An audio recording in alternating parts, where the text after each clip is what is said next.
हमारे और सभी आप सभी जानते हैं कि आज पूरे बिहार में 75 जगह शिक्षा न्याय संवाद कार्यक्रम हुआ। आप ये भी जानते हैं कि आज किस तरह से राहुल गांधी जी को एक जगह पे एक छात्रावास में जाने नहीं, ये भी आप सभी जानते हैं। आज के इस कार्यक्रम में हम लोग जो बात रखेंगे उससे पहले ये कड़ी है कि आज ये शिक्षा न्याय संवाद से ये शुरुआत हुई है। लगातार अभी रोजगार को लेके, अधिकार को लेके, सामाजिक न्याय को लेके, स्वास्थ्य को लेके पूरा कांग्रेस पार्टी और आने वाले दिन में महागठबंधन अभियान है। आज शिक्षा न्याय संवाद के इस कार्यक्रम में मैं चाहूंगा कि हमारे CWC के मेंबर, कांग्रेस के सांसद आदरणीय जनाब तारिक अनवर साहब की बात रखेंगे, उसके बाद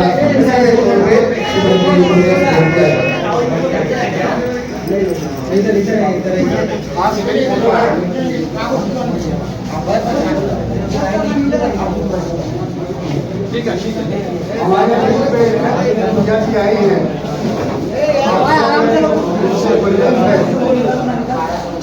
आई है ये एक तरह से कांग्रेस पार्टी की आवाज है और हमारे AICC पे सोशल मीडिया, इलेक्ट्रॉनिक्स मीडिया, सभी मीडिया और जहाँ कांग्रेस पार्टी जो भैया हाथ में चल हाँ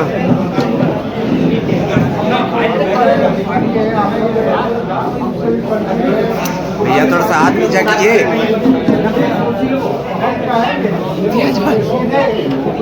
दिया जाए और वो आपको संबोधित करे, क्योंकि ये खास तौर पर दिल्ली से चलकर आज इस संवाद में भाग लेने के लिए आई है। तो मेरा मुझसे गुजारिश होगा कि वो आपको संबोधित करे। मंच पर हमारे आदरणीय आपके लोकप्रिय सांसद परम सम्मानित CWC के मेंबर तारिक अनवर जी, AICC के सचिव और आपके लोकप्रिय उम्मीदवार रह चुके भाई तौकीर आलम जी, इस मंच पर मेरे साथ बैठे सुनील यादव जी, सऊद आलम जी, DK ठाकुर जी और तमाम सब लोगों को मेरा नमस्कार। बिहार आज जब चुनाव के मुहाने पर आया है तो बात आपकी होनी चाहिए। बिहार आज जब चुनाव के मुहाने पर आया है तो बात आपकी होनी चाहिए।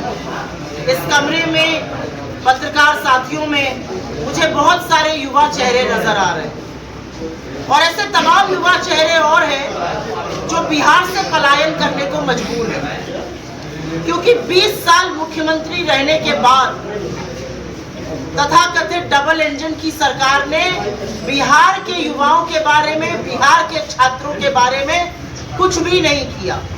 और आज बिहार का युवा, बिहार का छात्र या तो पलायन को मजबूर है या वो बेबसी से बेरोजगारी को झेल रहा है। आज इसी मुद्दे को उठाने के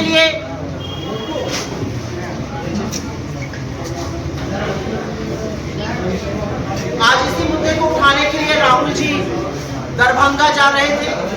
वो अंबेडकर छात्रावास में तमाम छात्रों से मिलकर संवाद करना चाहते थे। उनको यहाँ की डबल इंजन की कायर सरकार ने न सिर्फ रोका बल्कि पुलिस और प्रशासन ने उनका रास्ता घेरा, गेट पर ताले लगाए, उनकी गाड़ी को आगे नहीं बढ़ने दिया। पर वो भूल गए कि ये कांग्रेस पार्टी है और वो भूल गए कि वो राहुल गांधी है। वो पैदल उतरे और उन्हें पैदल ही रास्ता नापा और वो दरभंगा के उस अंबेडकर छात्रावास पहुंचे जहां पर उन्होंने छात्रों को संबोधित किया और ये भी कहा कि मैं इसलिए आ पाया क्योंकि आप मेरी ताकत है। तो बिहार के मुद्दे बहुत गंभीर हैं और बिहार के साथ ही साथ जो एक और भी गंभीर मुद्दा है वो है इस देश के संविधान का। इस देश का संविधान कोई किताब नहीं है, कोई शब्द नहीं है, कोई खोखले वादे या दावे नहीं है। इस देश का संविधान आपको हमको एक बराबर हिस्सा देता है, एक बराबर हक देता है। इस देश का संविधान इस देश के सबसे अमीर और सबसे गरीब आदमी को एक बराबर हक देता है। इस देश का संविधान रायपुर में बैठे हुए गरीब आदमी को और मुंबई के देश के सबसे अमीर आदमी और इस देश के प्रधानमंत्री को एक बराबर हक देता है। और इसीलिए इस देश का संविधान हर चीज से ऊपर है। लेकिन क्योंकि आज बात शिक्षा पर हो रही है तो कुछ हमारी डिमांड है, कुछ जो हमने आपसे सुना उसको आगे बढ़ाने का हमारा दायित्व है। आपसे हमने सुना कि जातिगत जनगणना होनी चाहिए और उसका बीड़ा राहुल गांधी ने उठाया, उसका बीड़ा कांग्रेस पार्टी ने उठाया।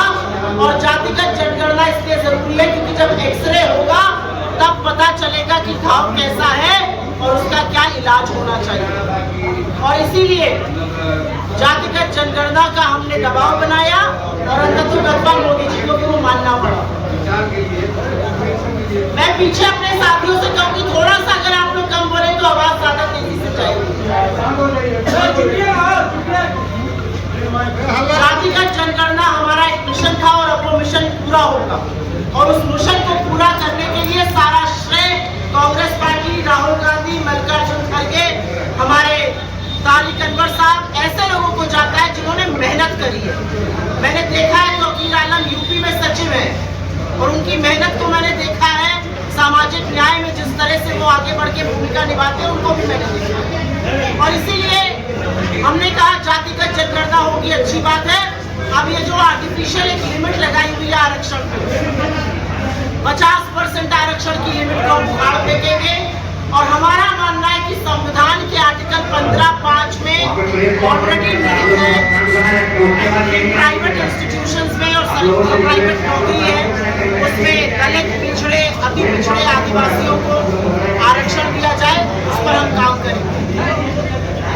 बिहार में हूँ और बिहार में SC/ST के बजट पे चर्चा ना करूँ तो गलत हो जाएगा। 8800 करोड़ का SC/ST बजट वो कहाँ गया उसका कोई हिसाब नहीं है। और आज के संवाद के माध्यम से, आपके माध्यम से हम उसका हिसाब मांग रहे हैं और हम पुरजोर तरीके से कह रहे हैं कि जब वो पैसा इन लोगों के लिए खर्चा होगा जिन लोगों के लिए वो पैसा बना है तभी तरक्की होगी।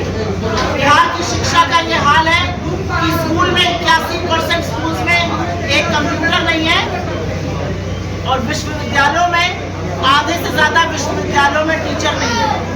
तो कहाँ से पढ़ेंगे हमारे बच्चे और कैसे पढ़ेंगे आगे हमारे बच्चे? हम बाकी राज्यों से क्यों पिछड़ते जा रहे हैं? उसका कारण है कि शिक्षा का माहौल बना के रखा हुआ है नीतीश कुमार जी की सरकार में। क्योंकि बच्चे अगर पढ़ लेंगे तो बच्चे सवाल पूछेंगे, बच्चे रोजगार मांगेंगे, बच्चे अपना हक मांगेंगे, इसलिए बच्चों को पढ़ाओ ही दें। और इसीलिए शिक्षा पर सवाल उठाना जरूरी है। शिक्षा पर सवाल उठाना इसलिए जरूरी है क्योंकि माँ बाप एक रोटी कम खाकर बच्चों को पढ़ाते हैं और जब बच्चे इम्तहान देने जाते हैं तो पेपर लीक हो जाता है। इसकी जिम्मेदारी किसकी है? 3 साल की डिग्री अगर 5 और 6 साल में मिल रही है, इसकी जिम्मेदारी किसकी है? क्या 3 साल की डिग्री 3 साल में ही नहीं मिलनी चाहिए? सवाल आज इस बात का है। और इसीलिए हमारा मानना है कि सरकार का एक कैलेंडर होना चाहिए जिसमें 3 साल की डिग्री 3 साल में मिले। हमारा बार बार कहना है 4,63,000 ऐसे पद हैं जो खाली पड़े हुए हैं और उनको भरना चाहिए। बिहार के बच्चों के ऊपर 2000 करोड़ से ज्यादा का एजुकेशन लोन है। उस एजुकेशन लोन को माफ करना चाहिए और तभी एजुकेशन की आगे बात हो सकती है। बिहार में जो मूल रूप से ढांचा है उसमें एजुकेशन, उसमें शिक्षा कहीं है ही नहीं। और हमारा मानना है और बड़ा पुरजोर तरीके से मानना है कि राहुल जी को रोकने का काम भी इसलिए किया जा रहा था क्योंकि असलियत और जो सामाजिक न्याय के साथ ढोंग हुआ है बिहार में वो सबके सामने और पूरे देश के सामने आ जाता है। लेकिन सच्चाई छुप नहीं सकती है। हम पूरी तरह से बिहार के चुनाव में उन मुद्दों को उठाएंगे जो आपके मुद्दे हैं, शिक्षा, स्वास्थ्य, रोजगार, ये मुद्दे बिहार के हैं और इन्हीं को उठाना यहाँ पर जरूरी है। और इसी मुद्दे को उठाने के लिए मेरे 70 और सहयोगी बिहार के तमाम जगहों पर इस तरह का शिक्षा संवाद कर रहे हैं, जिस तरह का राहुल जी ने आज दरभंगा में किया, और मैं भी यहाँ पर यही करने आई हूँ। आपके अगर सवाल हो तो उसका स्वागत।